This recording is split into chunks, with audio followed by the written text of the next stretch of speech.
बेटा अब हम बात करने वाले हैं जेईई एडवांस 2024 की, और हमारे पास जो समय बचा है वो बहुत ज़्यादा लग रहा है लेकिन है नहीं, क्योंकि आप में से बहुत बच्चे ऐसे हैं जिनके बोर्ड एग्जाम भी होंगे, उसके बाद जेईई आ जाएगा, उसके अलावा भी कुछ एग्जाम्स उनको देने हैं। और जो ड्रॉपर्स हैं, हाँ उनके पास सिग्निफिकेंट समय है क्योंकि उनको सिंपली जेईई देना है। तो भाई दो तरह के बच्चे हैं, जिनको एक तो जेईई में बस आईआईटी में सिलेक्शन मिल जाए बहुत बढ़िया है, और दूसरे ऐसे हैं जिनको रैंक इंप्रूव करनी है। देखिए दोनों ही केसेस में सबसे इंपॉर्टेंट एस्पेक्ट पे हम आ जाते हैं, वो ये है कि एग्जाम में स्कोर कैसे आएगा, अच्छा स्कोर कैसे आएगा। जैसे एक अच्छी रैंक की बात करें तो 50% मार्क्स पे या 60% मार्क्स पे बहुत बढ़िया रैंक आ जाती है, लेकिन अगर हमें 50% स्कोर करना है ना, तो लगभग हमें 70% पेपर को अच्छे से अटेम्प्ट करना होगा, और 70% पेपर को अटेम्प्ट करने के लिए हमारा 80% सिलेबस एटलीस्ट बढ़िया से होना चाहिए। तो पहली चीज हमें क्लियर करनी चाहिए कि भाई कौन से ऐसे चैप्टर्स हैं या कौन से ऐसे टॉपिक्स हैं जिन्हें हम एडवांस लेवल का नहीं बना सकते। जैसे मान लीजिए 2 साल की तैयारी में या कुछ बच्चों की 3 साल की तैयारी में अगर कोई पोर्शन उतना सॉलिड या उतना सुदृढ़ नहीं हुआ है, तो अब बचे हुए समय में उसको बहुत स्ट्रॉन्ग करना मुश्किल है। हाँ, अगर वो चैप्टर ऐसा है जो एक कनेक्टेड चैप्टर है जिससे मिक्स होकर सवाल आ सकता है, तब तो वो करना हमारी कंपल्शन है। लेकिन ऐसे पर्टिकुलर चैप्टर, ऐसी पर्टिकुलर चीज जो हमें अब तक स्ट्रांग नहीं हुई, तो उस पर स्ट्रांग करने पे हमें अभी ध्यान बिल्कुल नहीं देना चाहिए।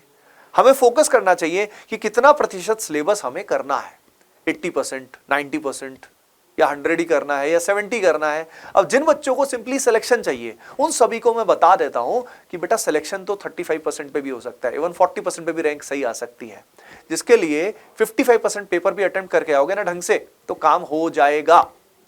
यानी वो बच्चे जो सिंपली अभी सिलेक्शन चाहते हैं, उनके लिए बहुत बड़ा रामबाण यही है कि focus on 60 to 70% of the syllabus only. Identify करो कि क्या नहीं करना है, वो 30-35% एलिमिनेट करके आप 70% के आसपास को, 65 to 70% पेपर को अटेम्प्ट कर पाओगे। क्योंकि बचे हुए समय में वही advanced is more about quality not the quantity. Similarly जो बच्चे अपनी रैंक को इंप्रूव करना चाहते हैं, उनको इस बात का ध्यान रखना पड़ेगा कि एडवांस्ड के कौन कौन से की कॉन्सेप्ट उनको आते हैं, कौन कौन से की कॉन्सेप्ट नहीं आते। हो सकता है एक चैप्टर उनका अच्छा हो, लेकिन एक पर्टिकुलर टाइप का सवाल वो ठीक से नहीं कर पाते हो। जैसे कि जीओसी आइसोमेरिज्म मान लो आता है, लेकिन उसमें उनको बेसिक स्ट्रेंथ ठीक से नहीं आता, या एसिडिक स्ट्रेंथ ठीक से नहीं आता, या रिएक्शंस आती हैं लेकिन सिन एडिशन एंटी एडिशन नहीं आता। तो उन बच्चों को जिनको रैंक इंप्रूव करनी है, एक तो उनको अपने थ्योरेटिकल कॉन्सेप्ट जो है वो इंप्रूव करने हैं। वो थ्योरेटिकल कॉन्सेप्ट कहां से इंप्रूव होंगे? या तो आप जो अपने लेक्चर्स हैं, अगर वो एडवांस लेवल के हैं तो उन लेक्चर्स को देख सकते हो। वो बहुत इंपॉर्टेंट है कि एडवांस्ड के जो टीचर्स हैं वो कम ही हैं पूरे देश में, तो अपने को उन्हीं से पढ़ना चाहिए, है ना। अलॉन्ग विद दैट कुछ अच्छी रेफरेंस बुक्स होती हैं हर सब्जेक्ट की, हम उनकी रीडिंग से भी अपने कॉन्सेप्ट्स को इंप्रूव कर सकते हैं। जैसे हमेशा मैं सजेस्ट करता हूं, जैसे केमिस्ट्री में इनऑर्गेनिक में और ऑर्गेनिक के जो की कॉन्सेप्ट्स हैं या की मैकेनिज्म्स हैं, या इनऑर्गेनिक के भी कुछ अच्छे कॉन्सेप्ट्स हैं, वो हमें जो अच्छी बुक्स हैं जो हमारे टीचर्स रिकमेंड करते हैं, उनसे हमें वो की कॉन्सेप्ट्स करने चाहिए। अब आप में से कई बच्चे जानना चाह रहे होंगे सर ये कौन सी बुक्स हैं, क्या है। बेटा अगर आप एडवांस की तैयारी इतने टाइम से कर रहे थे तो आपके टीचर्स ने रिकमेंड किया ही होगा। जैसे हम लोगों ने एटीपी स्टार के जो बैचेस थे उनमें बच्चों को रिकमेंड की हुई हैं books along with our own material, समझ रहे हो। तो वो की थ्योरेटिकल एस्पेक्ट आपको सही करना है, लेकिन ओवरऑल अब क्रक्स ये आएगा कि जो डेली आपको लगभग 50 हाई क्वालिटी क्वेश्चंस करने की ट्राई करनी है। एक सबसे इंपॉर्टेंट गोल दे रहा हूं आप सभी को, वो है डेली 50+ क्वेश्चंस करने की ट्राई करना, हाई क्वालिटी। अब ये हाई क्वालिटी क्वेश्चंस याद रखिए रेलेवेंट होने चाहिए, है ना। कई बार क्या होता है, एडवांस्ड के बहुत जगह क्वेश्चन सिर्फ हवाबाजी के होते हैं, जो बहुत सारी ऐसी टेस्ट सीरीज में भी आते हैं जो काम के नहीं होते, जो सिलेबस में होते ही नहीं। मुझे याद है हमारे समय में भी होते थे, अब भी ऐसा ही होता है बहुत टेस्ट सीरीज में। जैसे अगर ऑर्गेनिक केमिस्ट्री की बात करें तो बच्चों कई सारी ऐसी रिएक्शन है, जैसे कि नोवेंजल रिफोमैट्स की रिएक्शन, माइकल एडिशन, डील सेल्डर, ना जाने कितनी सारी रिएक्शंस होती हैं। ये ग्रेजुएशन लेवल पे होती है, ये जेईई एडवांस में है ही नहीं, लेकिन भाई साहब कई जगह टेस्ट में आता है। तो जो बच्चे अपनी रैंक को इंप्रूव करना चाहते हैं या सिलेक्शन भी चाहते हैं, वो उस सिलेबस से बचें जो आता ही नहीं है एडवांस्ड में, उसमें अपना कीमती समय जाया ना करें बिल्कुल भी।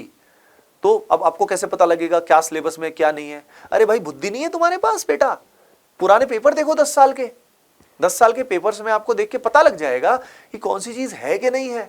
और दूसरा, जेईई एडवांस का जो ऑफिशियल सिलेबस है उसको प्रिंट करके सामने लगाओ, अगर नहीं लगाया है तो। मैं खुद उसको सामने लगाता था और एक एक पार्ट को जो टिक करता रहता था, जो जो होता रहता था। तो सिलेबस को सामने रख के एक एक पॉइंट को टिक करते रहिए, जो जो आपका बहुत अच्छे से हो जाता है। मैं बता रहा हूं, ये जो प्रैक्टिस है, दिस इज द की। ये प्रैक्टिस लगातार करोगे, हाई क्वालिटी काम हो जाएगा। अगली बात इंपॉर्टेंट ये है कि इसमें सॉल्यूशंस, नॉर्मली हमारी गलती क्या होती है, हम बहुत जल्दी सॉल्यूशन देखते हैं, या आजकल वीडियो सॉल्यूशंस भी अवेलेबल होते हैं तो वो देख लेते हैं। भाई साहब, बुद्धि नहीं चलेगी, दिमाग डेवलप नहीं होगा। अगर तुम चाहते हो एडवांस को फोड़ना, तो सारा गेम बुद्धि का है कि उस प्रेशर कंडीशंस में आप कैसे अच्छे से अच्छे सवाल में भी अपना टेम्पर मेंटेन रखते हो। तो उसके लिए आप समझ रहे हो क्या करना है आपको।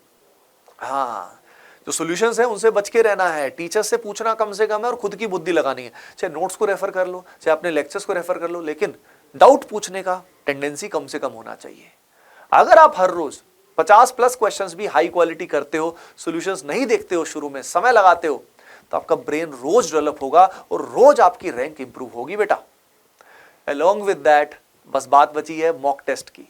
वीकली मॉक टेस्ट देना है, एनालाइज करना है, वीकली मॉक टेस्ट देना है, एनालाइज करना है।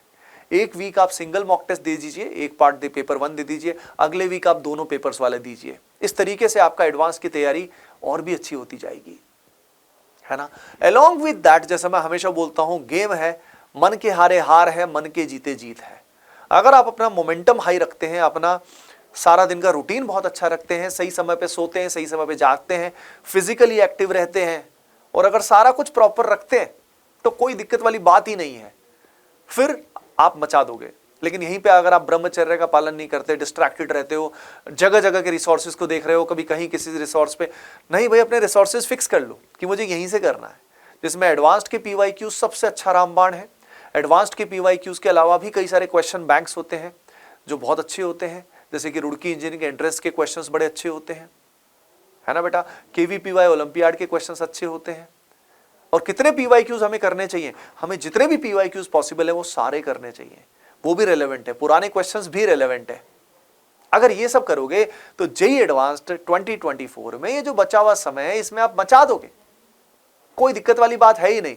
जहां तक जेईई मेन की बात है, जेईई मेन के लिए तो बस क्या करना है, मॉक टेस्ट देना है बीच बीच में, उसको एनालाइज करना है, मॉक टेस्ट देना है, एनालाइज करना है, बस। जेईई मेन के लिए कुछ और करने की आवश्यकता है ही नहीं। ओके बेटा, so with that I wish you all the best, hoping that ये वीडियो से आपको हेल्प मिली होगी, ज्ञान मिला होगा। Bye bye, take care and love you all.